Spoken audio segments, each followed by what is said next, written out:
Hello everyone, and welcome back.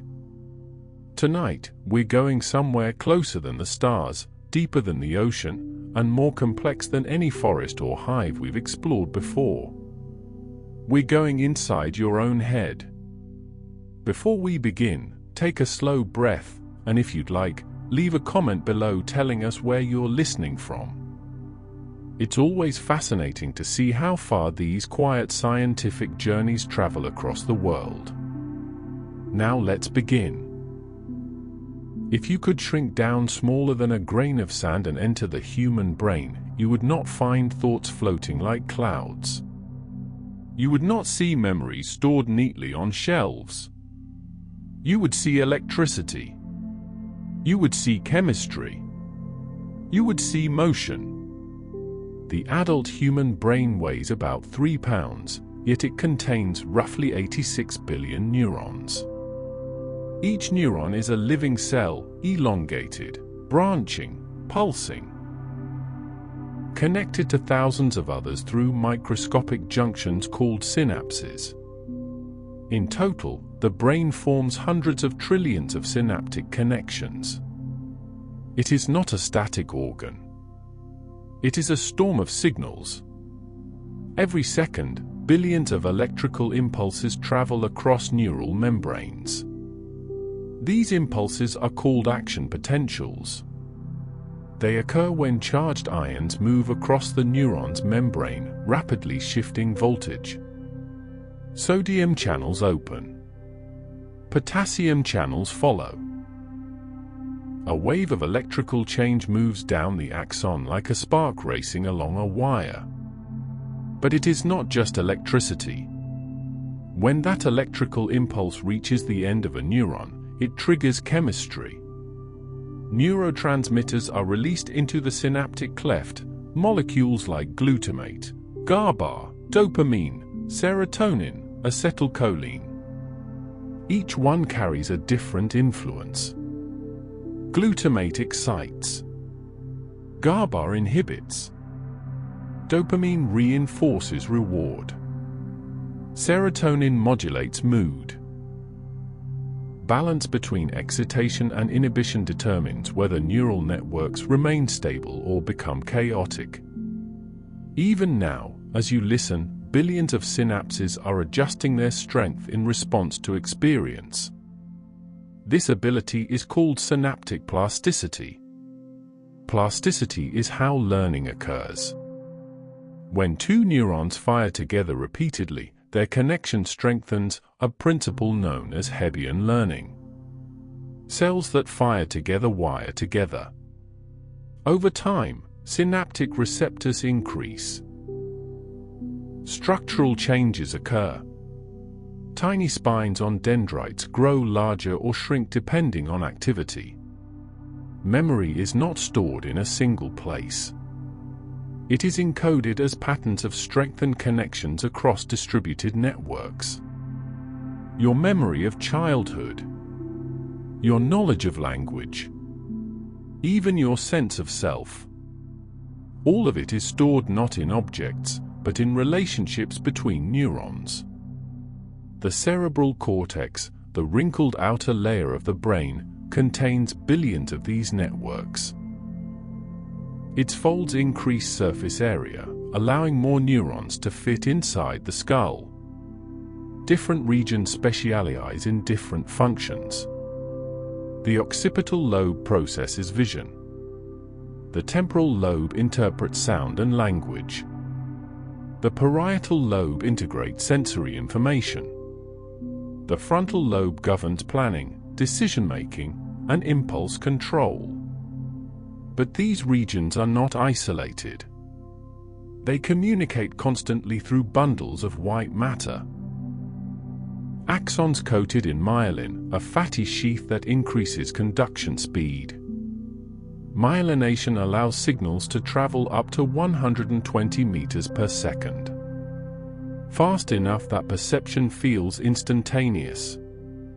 Yet everything you experience, sight, sound, touch, is delayed slightly as signals travel from sensory organs to the brain and are processed into meaning. You are always living a few milliseconds in the past. Deep beneath the cortex lies the thalamus, a relay station routing sensory information. Nearby, the hippocampus encodes new memories, translating experience into lasting neural patterns. The amygdala evaluates emotional salience, determining whether a stimulus signals threat, safety, or reward. And then there is the brainstem, ancient, evolutionary old, regulating heartbeat, breathing, blood pressure. It keeps you alive quietly, without thought. The brain is layered in evolutionary history.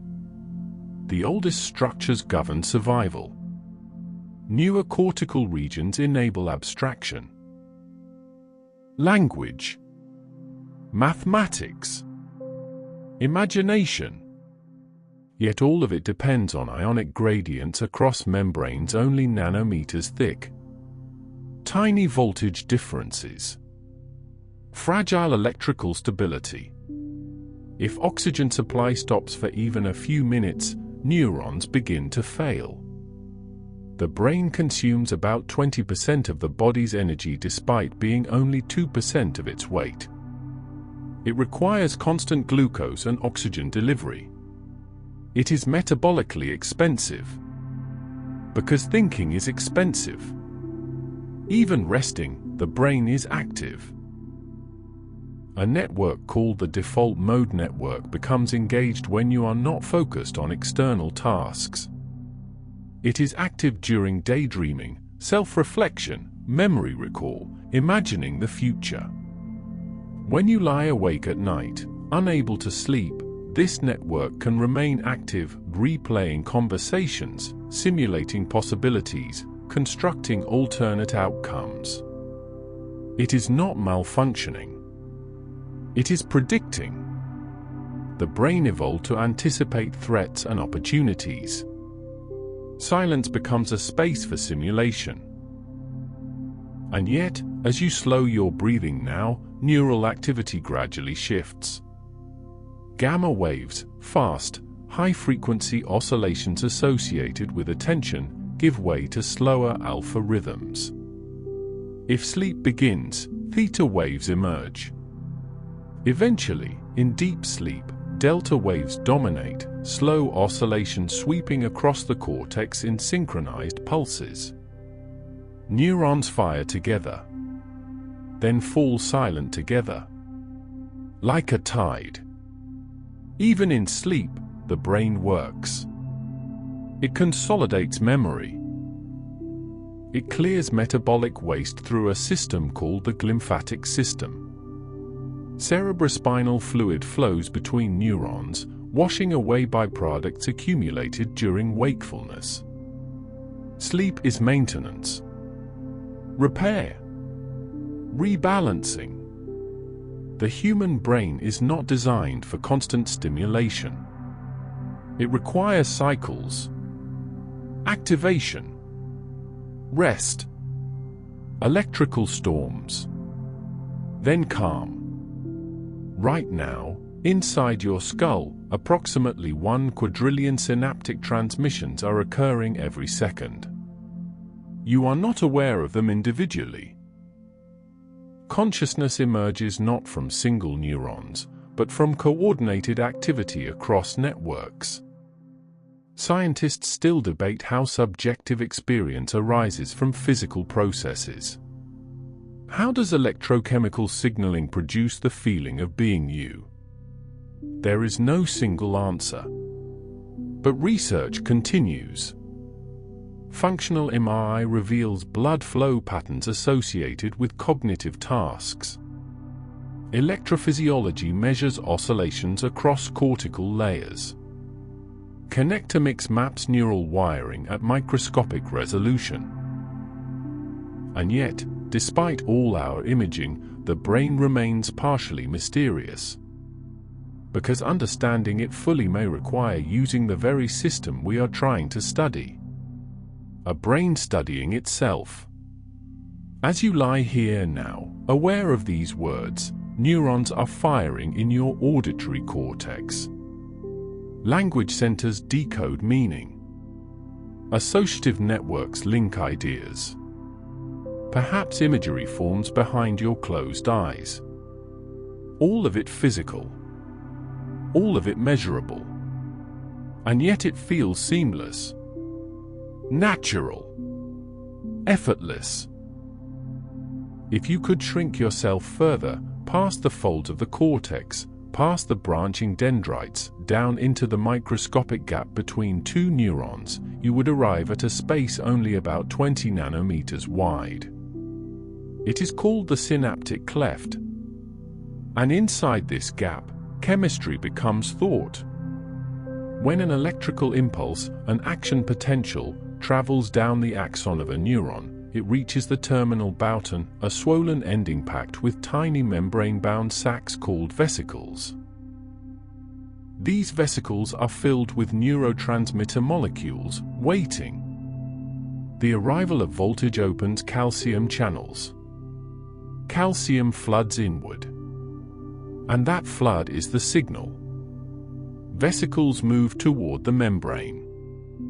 They fuse. Their contents spill into the synaptic cleft. Thousands of molecules released in less than a millisecond. This is exocytosis. The neurotransmitters drift across the gap and bind to receptors on the next neuron. Receptors are not passive. They are specialized proteins embedded in the membrane, each shaped precisely to recognize certain molecules.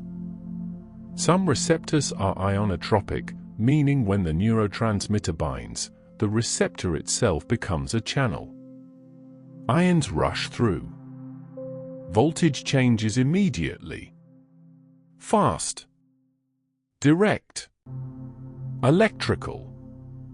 Others are metabotropic, slower, but deeper.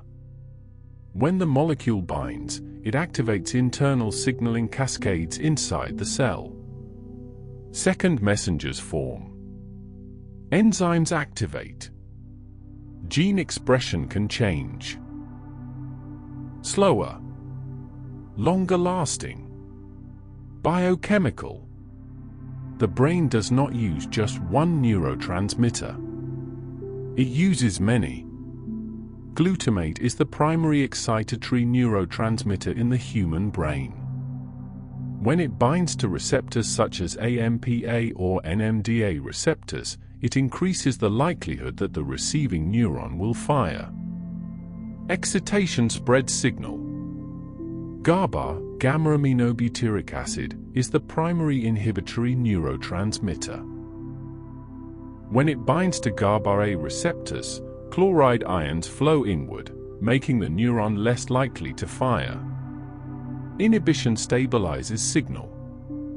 Without GABA, excitation would spiral uncontrollably. Neural circuits would become chaotic. Seizures would occur. Balance between glutamate and GABA creates stability. But there are modulators too, chemicals that fine-tune networks rather than directly turning them on or off. Dopamine is one of the most studied. It originates primarily from neurons in the midbrain, particularly the substantia nigra and ventral tegmental area. Dopamine pathways project into the striatum, prefrontal cortex, and limbic system. Dopamine does not simply create pleasure. It encodes prediction error. When something better than expected happens, dopamine spikes. When something worse than expected occurs, dopamine dips. It updates learning. It shapes motivation. It reinforces behavior.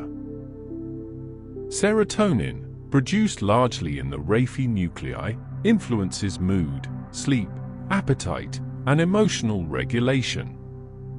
It affects cortical excitability and interacts with multiple receptor subtypes, at least 14 known varieties. Each receptor type triggers different effects.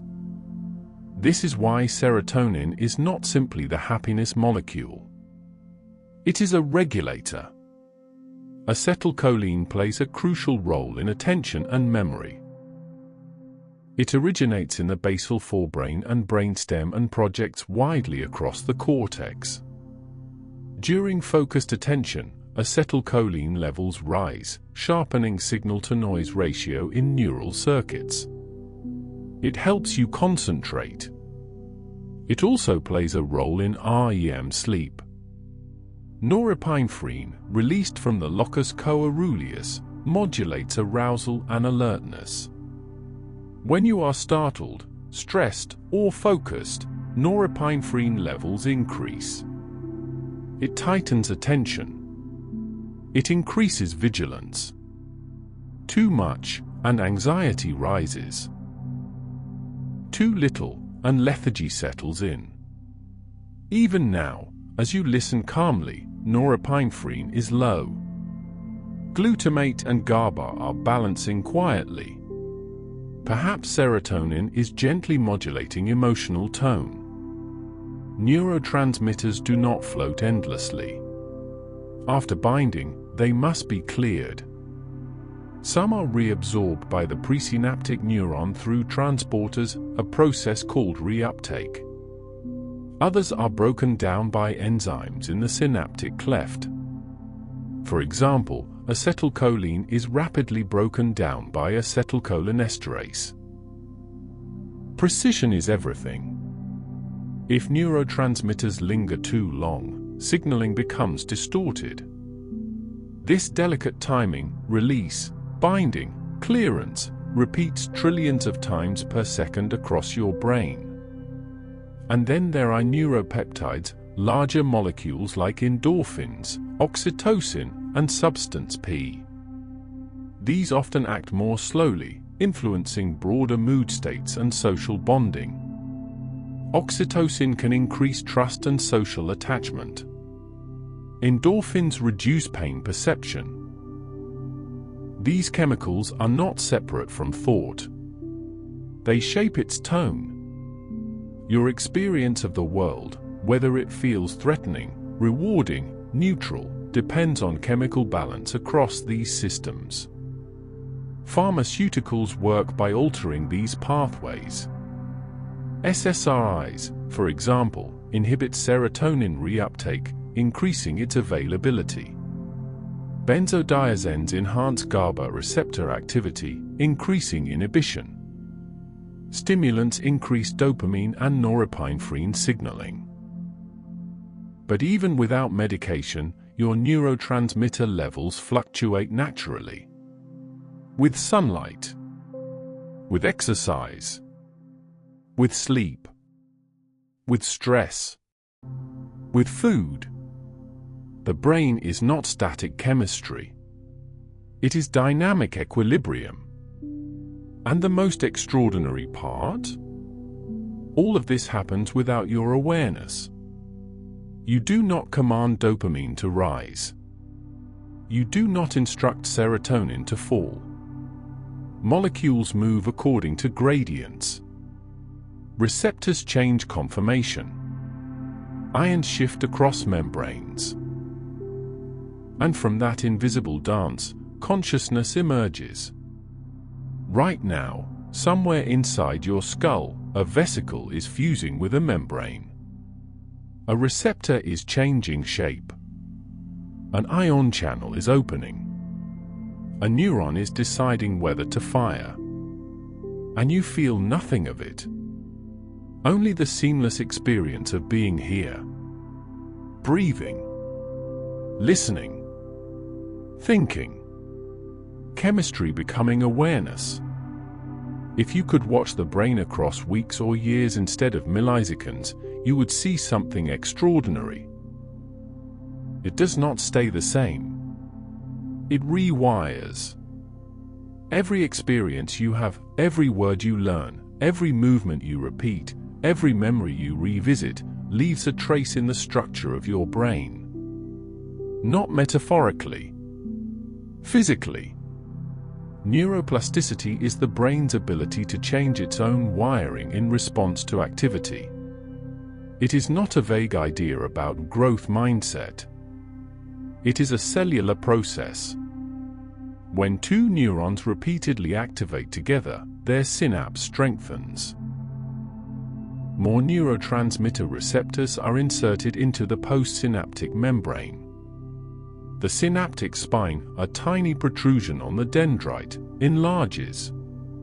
This process is called long-term potentiation, or LTP. It was first observed in the hippocampus, a structure critical for memory formation. When certain synapses are stimulated at high frequency, their responsiveness increases and can remain elevated for hours, days, even longer. Electrical repetition becomes structural reinforcement. But plasticity also works in reverse. If connections are rarely used, they weaken. Receptors are removed. Synaptic spines shrink. This is long-term depression, or limited. Strengthen what is used. Weaken what is not. The brain is constantly optimizing. Even during development, this process is dramatic. Infants are born with more synaptic connections than adults. As children grow, unused connections are pruned away, a process called synaptic pruning. The brain sculpts itself through experience. Language exposure strengthens certain auditory circuits. Movement refines motor pathways. Social interaction shapes emotional regulation networks. The brain you have now is not the brain you had at birth. And it will not be the brain you have 10 years from now. Plasticity continues throughout adulthood, though it changes in character. Certain periods of life, called critical periods, are especially sensitive to input. For example, vision development depends on proper visual stimulation early in life. If visual input is disrupted during that window, the cortex reorganizes permanently. But plasticity never fully disappears. Even in adulthood, the brain can adapt. Musicians show enlarged motor and auditory regions associated with their practiced skills. Taxi drivers in complex cities have demonstrated changes in hippocampal volume related to spatial navigation. Repeated thought itself reshapes circuitry. Even emotional patterns become encoded. If anxiety circuits are activated repeatedly, those pathways strengthen. The amygdala becomes more reactive. The prefrontal cortex may struggle to regulate it. But the reverse is also true. Mindfulness practices, cognitive therapy, and repeated calming experiences can strengthen regulatory networks. The brain can rebalance itself. Plasticity is possibility. At the molecular level, plasticity depends on receptor dynamics and gene expression. When NMDA receptors detect simultaneous presynaptic and postsynaptic activity, calcium floods into the neuron. This triggers signaling cascades involving proteins like CAMKI and CREB. Genes are activated. Proteins are synthesized. Structural scaffolding changes. The neuron becomes more responsive to that specific input in the future. Learning is encoded through protein synthesis. Even sleep supports plasticity. During slow-wave sleep, the brain replays activity patterns experienced during the day. Neurons that fired together during learning reactivate in similar sequences. This replay strengthens connections. The sleeping brain consolidates. It edits. It reinforces. Plasticity also occurs at larger scales. White matter pathways, bundles of myelinated axons, can change in density and organization with training. Myelin thickness can increase along frequently used pathways, allowing signals to travel faster. Practice literally increases conduction efficiency. Even injury can trigger plasticity. After stroke or trauma, neighboring regions sometimes reorganize to compensate for damaged areas. Functions can shift location within the cortex. The brain reallocates resources. Not perfectly, but impressively. And perhaps the most humbling fact is this: you are not simply using your brain. You are shaping it. Every habit strengthens certain circuits. Every repeated behavior reinforces specific pathways. Attention itself is a sculptor. Where you place it repeatedly determines which networks grow stronger. Right now, as you listen calmly and slowly, certain auditory and associative networks are active. If you return to this kind of focused, gentle learning often, those pathways become more efficient. The brain is not a fixed machine. It is a living network, constantly reorganizing itself based on input. And that includes thought. The thoughts you rehearse most frequently carve the deepest grooves. But because of plasticity, those grooves can change. Gradually. Incrementally. Quietly. As you lie here now, neurons are subtly adjusting their synapses. Receptors are cycling in and out of membranes. Proteins are being synthesized in response to recent activity. You cannot feel it, but it is happening. Your brain is rewriting itself in response to this moment. Plasticity is not dramatic. It is slow, microscopic, persistent. And over months and years, these microscopic adjustments become personality, skill, memory, habit. The brain you fall asleep with tonight will be slightly different tomorrow. Not radically, but measurably. And that quiet adaptability, that ability to change itself, may be one of the most remarkable features of the human nervous system. If you could watch the brain from far enough away, you would not see isolated sparks. You would see waves. Neural networks are not random collections of cells. They form highly structured graphs, nodes and edges, hubs and pathways. In mathematical terms, the brain resembles a complex network with small world properties. That means most neurons are connected to nearby neighbors, but a few long-range connections link distant regions, dramatically shortening communication distance across the system. This architecture optimizes efficiency. High clustering locally. Short path lengths globally. Information can spread quickly without requiring every neuron to connect to every other. If each of your 86 billion neurons connected randomly to every other neuron, the energy cost would be impossible. Instead, the brain forms modular networks, clusters that specialize in vision, language, motor control, memory, yet remain integrated. Mathematicians call this balance segregation and integration. Too much segregation, and regions operate in isolation. Too much integration, and the system becomes noisy and unstable. The brain lives at the edge between order and chaos. This is where oscillations emerge. Neurons do not fire randomly. They often synchronize into rhythmic patterns called brain waves. These oscillations can be measured using electroencephalography, EEG, and are categorized by frequency. Gamma waves oscillate above 30 Hz and are associated with attention and binding sensory information into unified perception. Beta waves, between about 13 and 30 Hz, dominate during active thinking. Alpha waves, around 8 to 12 Hz, appear during relaxed wakefulness. Theta waves, 4 to 7 Hz, emerge during drowsiness and early sleep. Delta waves, below 4 Hz, characterize deep sleep. These are not mystical frequencies.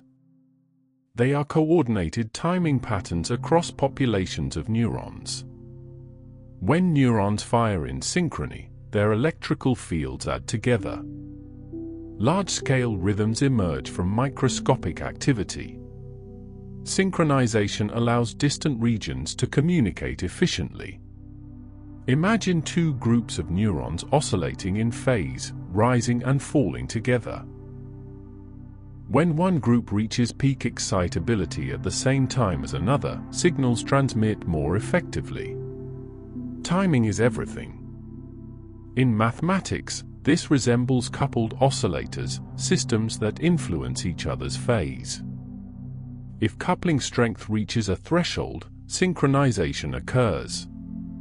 Too much synchronization, however, can become pathological. In epilepsy, excessive synchronization causes seizures, runaway oscillations across networks. Again, the brain balance is near criticality. Network theory also reveals hub nodes, regions highly connected to many others. In the brain, areas like the precuneus and medial prefrontal cortex act as hubs within the default mode network. Damage to hub regions can disrupt global communication disproportionately. The brain is not equal everywhere. It has centralities, degrees, weighted edges. Even learning can be modeled mathematically. Artificial neural networks, inspired by biological brains, adjust connection weights through algorithms that resemble synaptic plasticity. When output differs from expectation, error signals propagate backward and update weights. The brain uses prediction error signals, often dopamine-mediated, to adjust synaptic strength. Mathematical optimization is embedded in biology. And then there is entropy. Some neuroscientists describe consciousness in terms of complexity, neither too ordered nor too random. A brain under anesthesia shows low complexity. Signals become overly synchronized and predictable. A brain in seizure also becomes overly ordered. Wakeful consciousness displays high but structured variability. It fluctuates. It explores. It integrates. Mathematically, the brain may operate near a critical point, a phase transition between order and disorder. At criticality, systems maximize responsiveness and information capacity. Small inputs can propagate widely. Patterns can reorganize rapidly. This edge of chaos regime allows adaptability. Even resting state activity, when you are doing nothing in particular, shows spontaneous fluctuations across networks. These fluctuations follow scale-free patterns, meaning they obey power law distributions. In simpler terms, brain activity contains patterns within patterns across multiple scales. Like fractals. Zoom in and structure remains. Zoom out and structure remains. The mathematics of the brain is not linear. It is dynamic, weighted, recursive, timing-based. Right now, as you listen, oscillations are shifting gently. Perhaps beta waves are softening into alpha. Perhaps alpha is giving way to slower rhythms. Neurons across your cortex are coordinating in subtle synchrony. Signals travel along shortest paths through your small world network. Hub regions integrate meaning. Modules exchange information. And all of it can be described with equations. Matrices representing connectivity. Graphs mapping nodes and edges. Differential equations modeling voltage change. Probability distributions describing firing variability. The brain is biology, but it is also mathematics in motion. And perhaps there is something calming in that. That beneath thought and memory and imagination lies structure, patterns, order, balance between excitation and inhibition, between synchronization and independence, between chaos and stability. The mind feels vast, but its rhythms follow measurable rules. Even now, electrical waves sweep gently across your cortex. Networks pulse. Connections strengthen and weaken. And the mathematics continues silently inside your skull.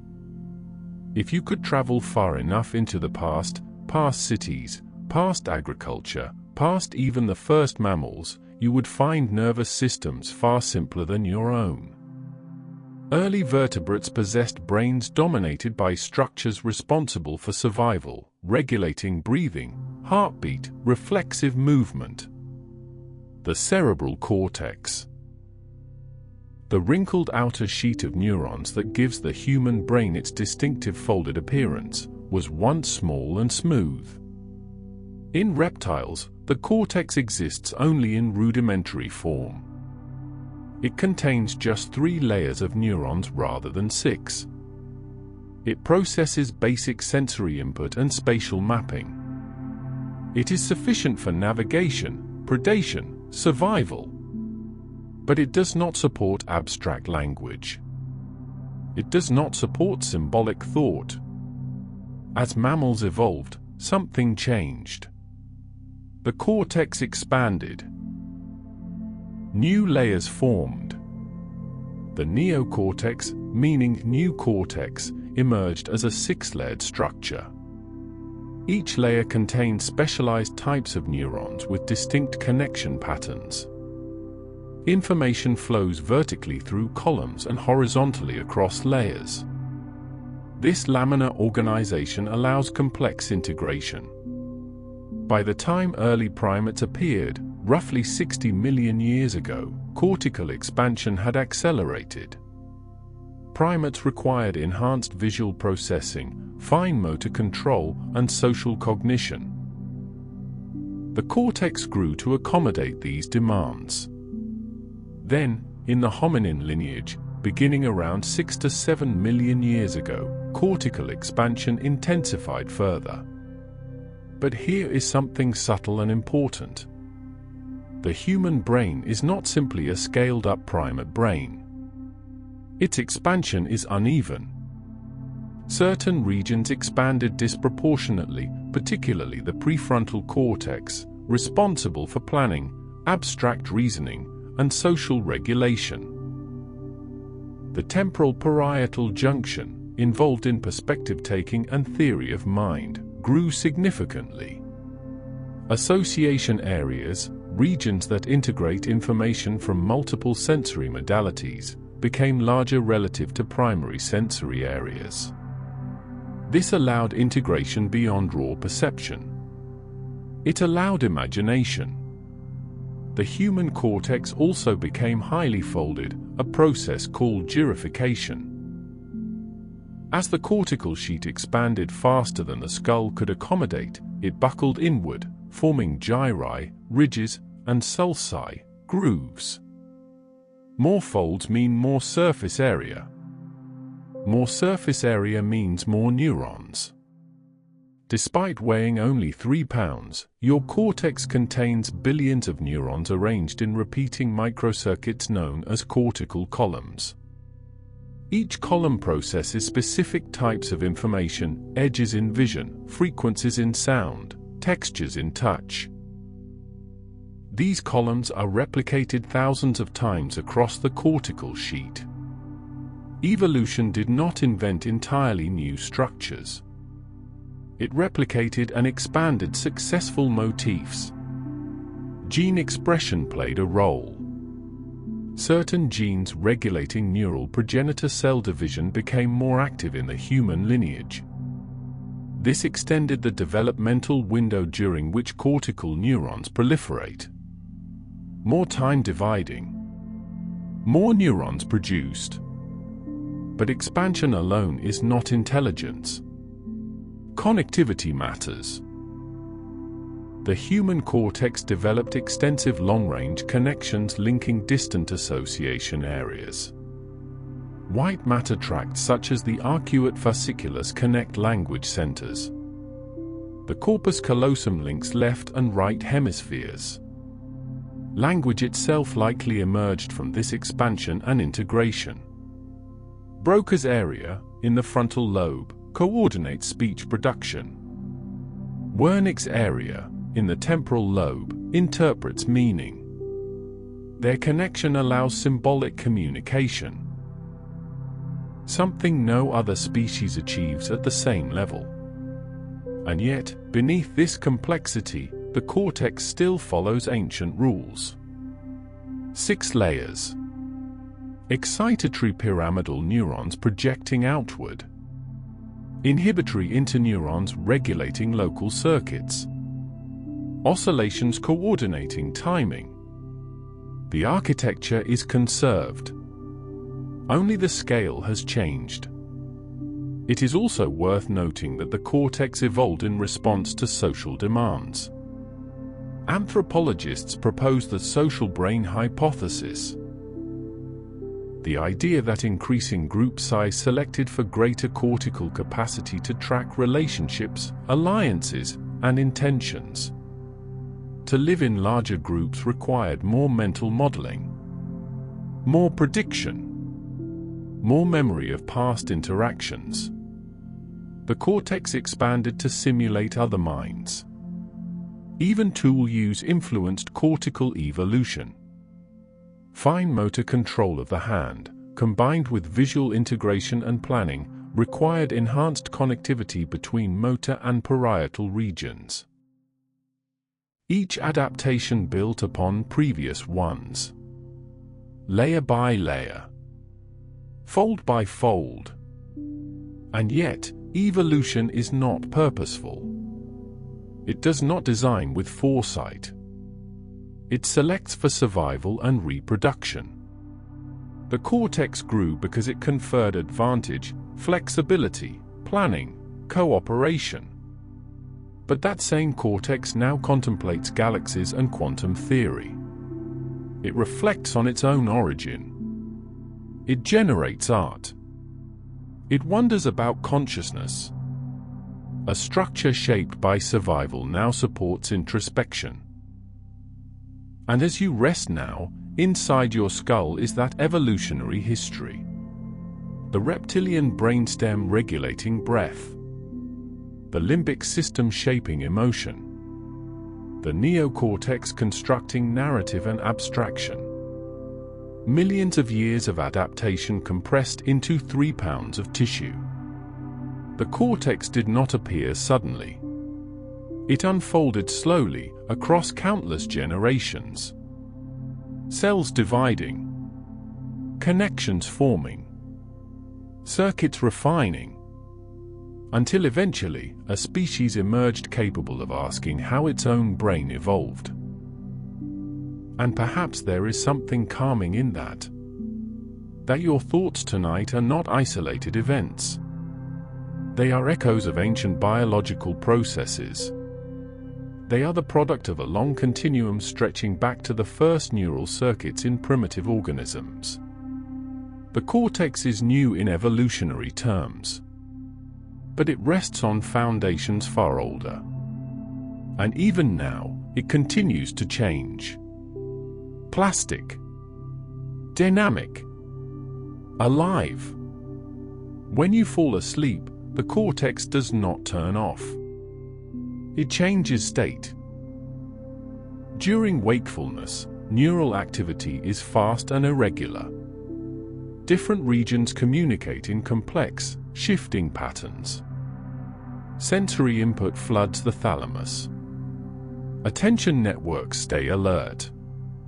But as sleep begins, something subtle shifts. The thalamus reduces its relay of sensory information. External signals dim. The cortex begins to synchronize.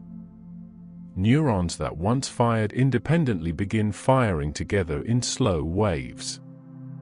In deep sleep, these slow oscillations and delta waves sweep across the cortex like tides. Millions of neurons enter a depolarized up state, firing briefly together, then fall into a hyperpolarized down state, falling silent together.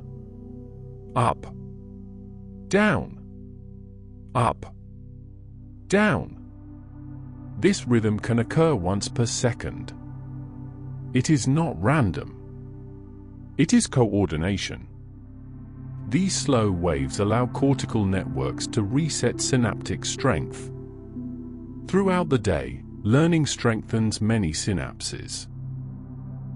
But if synapses only strengthened and never weakened, energy costs would become unsustainable. Networks would saturate. Sleep prevents saturation. During slow-wave sleep, overall synaptic strength scales down slightly, a process sometimes called synaptic homeostasis. Connections that were strengthened remain relatively stronger, but background noise decreases. The signal-to-noise ratio improves. It is refinement, editing, a quiet recalibration of network weights. At the same time, the hippocampus, the structure that temporarily stores new memories, begins replaying patterns of activity that occurred during the day. If you learned a new fact, practiced a movement, or experienced something emotionally intense, the neural firing sequence associated with that event may replay during sleep. This replay is not conscious. You do not feel it happening. But electrodes implanted in animals have recorded it clearly. Sequences that occurred during wakefulness reappear in compressed bursts during sleep. The hippocampus teaches the cortex. Temporary memory traces gradually transfer into long-term cortical storage. By morning, the memory becomes less dependent on the hippocampus. More distributed. More stable. Then comes REM sleep. In REM, brain activity becomes paradoxical, similar to wakefulness in many ways. The cortex becomes active again. Theta rhythms dominate in certain regions. The amygdala, involved in emotion, increases activity. Yet the body remains paralyzed, due to inhibition from the brainstem. REM appears to reorganize emotional memory. Experiences that carried strong emotional charge are reprocessed in a neurochemical environment low in norepinephrine. Stress signaling decreases while emotional circuits reactivate. The memory remains, but its emotional intensity softens. Sleep does not erase. It integrates. It reorganizes both structure and feeling. Even the glymphatic system, the clearance pathway discovered only in recent years, becomes more active during deep sleep. Cerebrospinal fluid flows more freely between neurons, washing away metabolic waste such as beta-amyloid proteins. Wakefulness accumulates byproducts.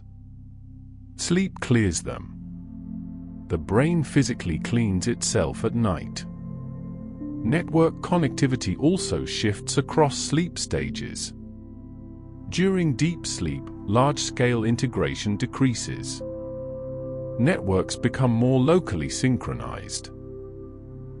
In REM, integration increases again, but with altered connectivity patterns. Some scientists describe sleep as a nightly simulation phase. The brain tests patterns, explores associations, rebalances excitatory and inhibitory dynamics. During wakefulness, networks encode new information. During sleep, they optimize. It is like a neural workshop operating in the dark. Files reorganized. Connections pruned. Important circuits reinforced. Unnecessary ones weakened. Even creativity benefits. Studies show that after sleep, individuals often solve problems more effectively. Associations that were not obvious before become clear. Because sleep allows distant cortical regions to interact in novel combinations. The cortex loosens its rigid daytime constraints. It recombines. And all of this happens while you feel still, unaware, breathing slowly. Right now, as you prepare for sleep, your brain is already shifting states. Beta rhythms are softening. Alpha waves may be emerging.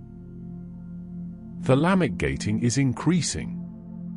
External noise is losing its grip. Internal coordination is increasing. Soon, if sleep deepens, slow waves will roll gently across your cortex. Neurons will fire together, then fall silent together. Memories from today may replay in compressed bursts. Synapses will recalibrate. Waste products will clear. By morning, your brain will be slightly different. More stable. More integrated. More refined. Sleep is not passive. It is architectural. It reorganizes the cortex you evolved over millions of years. It preserves learning while preventing overload. It quiets emotional turbulence. It restores balance between excitation and inhibition. And perhaps there is something deeply reassuring in that. That even when you are doing nothing, even when you feel unproductive, your brain is engaged in profound maintenance. It is reweaving itself. Slowly. Rhythmically. Like tides across a quiet shore. Inside your skull, in the quiet darkness, 86 billion neurons rest in delicate balance. They are not silent, they never truly are, but their activity has shifted. The fast crackling of focused attention has faded into slower waves. The storm has become tide. All day long, your brain has been sculpting itself. Neurotransmitters surged and fell. Synapses strengthened and weakened. Networks synchronized and desynchronized in patterns too intricate to perceive. You spoke. You remembered. You predicted. You imagined. And beneath all of it, molecules moved. Calcium flowed. Receptors opened and closed. Proteins assembled into new configurations. You did not feel it. You simply lived. But now, as night deepens, the cortex returns to a more ancient rhythm, one shared across mammals, across millions of years of evolution. Slow oscillations begin to roll across its folded surface, moving from frontal lobe to parietal, from one hemisphere to the other. Up state. Down state. Up.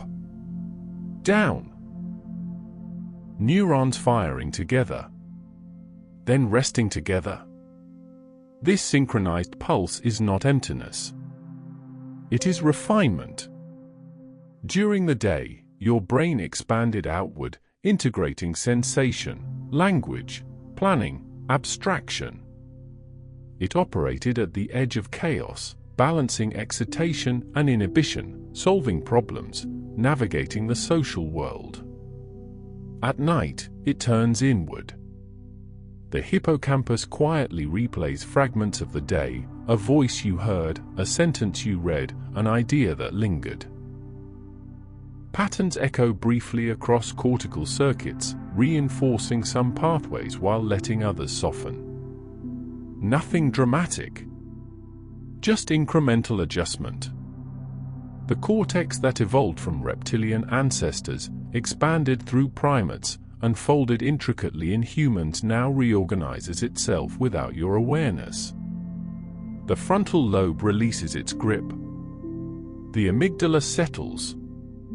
The thalamus dims external noise.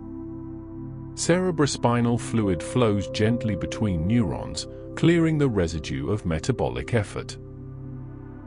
Even your default mode network, the system that constructs your sense of self, quiets its narrative. For a time, the you that narrates and predicts dissolves into oscillation. And perhaps there is something profoundly comforting in that. That beneath identity and memory and thought lies pattern. Beneath anxiety lies chemistry. Beneath worry lies synchronization. The human cortex is vast, yes, capable of mathematics and poetry, of invention and doubt, but it is also biological. It follows rules. It seeks equilibrium. It evolved not to race endlessly, but to cycle. Activation. Restoration. Expansion. Consolidation. Right now, as your breathing slows, your brain is preparing to reorganize once more. Synaptic strengths will scale gently downward, preserving important differences while preventing overload. Emotional charges will soften. Noise will reduce.